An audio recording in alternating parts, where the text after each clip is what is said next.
Okay, let's talk about something huge, something that's at the core of so many of our lives: family. We're always told its value is immeasurable, right? That you just can't put a price tag on it. But today, we're going to pull back that curtain and take a hard look. Yeah, we've all heard this one. I mean, it's on greeting cards, it's the big line in movies. And look, it's a beautiful thought. It's comforting to think that the love and the connection we have with our family goes way beyond money. And that's the real question, isn't it? Because while that sentiment is wonderful, completely ignoring the financial side of things, well, it can leave people totally unprepared for one of the biggest journeys of their lives. So this idea of the priceless family has kind of become this comforting lie for a lot of people. It hides a price tag that is so big, it can feel absolutely crushing. We're going to get into what nobody really tells you about the true cost of raising children. Now, just so we're on the same page, this is not a debate about whether having kids is worth it. That's a personal question. That's a question for your heart. What we're doing here is looking at the cold, hard numbers, the financial reality that's happening just outside the frame of all those perfect family photos you see online. All right, let's get into the shocking truth about these numbers. And I'm not just talking about the obvious stuff like diapers or formula. No, the real costs are way more sneaky. They pop up in places you'd never expect and can seriously mess with your financial future. For most new parents, the first real shock to the system is childcare. I mean, in a lot of places, it costs as much as a mortgage payment. But here's the huge difference. A mortgage is an investment. You're building equity in an asset. Childcare, that's just a massive expense that vaporizes every single month. It leaves nothing behind but the bill. For some families, it literally eats up an entire person's income. And it doesn't stop when they go to school. The whole idea of free public school is kind of a myth when you start adding up all the fees.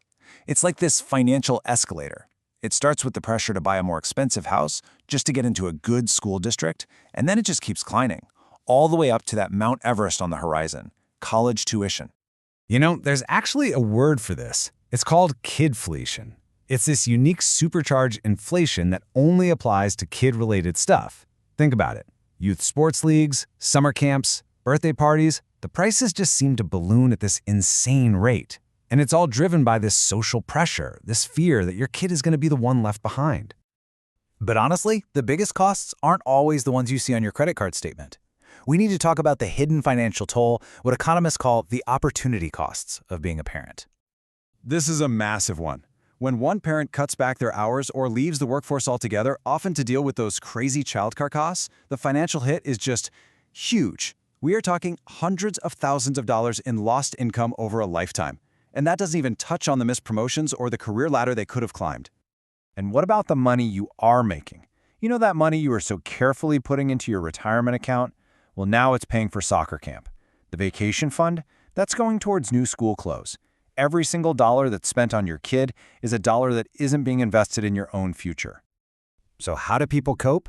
Well, for too many, they fall into the debt trap. They start leaning on credit cards, taking out loans just to cover all these rising expenses. And slowly but surely, that beautiful family dream can turn into a long-term financial nightmare. Okay, that was a lot of tough news, I get it. But this isn't about scaring you, it's about empowering you. It's not about pretending these costs don't exist, it's about facing them head-on with a new financial playbook, one that's designed to build a family that's not just happy, but also secure. The whole strategy is really about a shift in your mindset. It all starts with being able to talk openly about money. Then, you have to consciously ditch the whole comparison game. And finally, you have to completely redefine what the word priceless actually means. Step 1 is non-negotiable, and it has to happen before the baby arrives. It is not the most romantic conversation you're ever going to have, but I promise you, it might be the most important.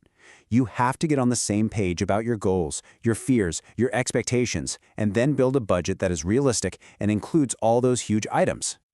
All right, step 2 is all about mindset. You have to actively fight that keeping up with the Joneses pressure.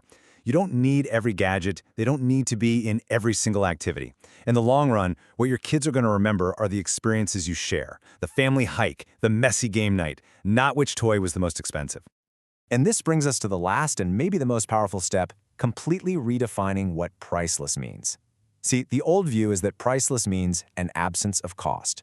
The new, empowered view is that priceless means having options. It's having the financial security that acts as a buffer, that reduces that constant stress, and lets you use money as a tool to build a life you actually love. So, what's the big takeaway here? The numbers, yeah, they can seem huge and intimidating, but knowing the truth isn't supposed to be scary. It's supposed to be empowering.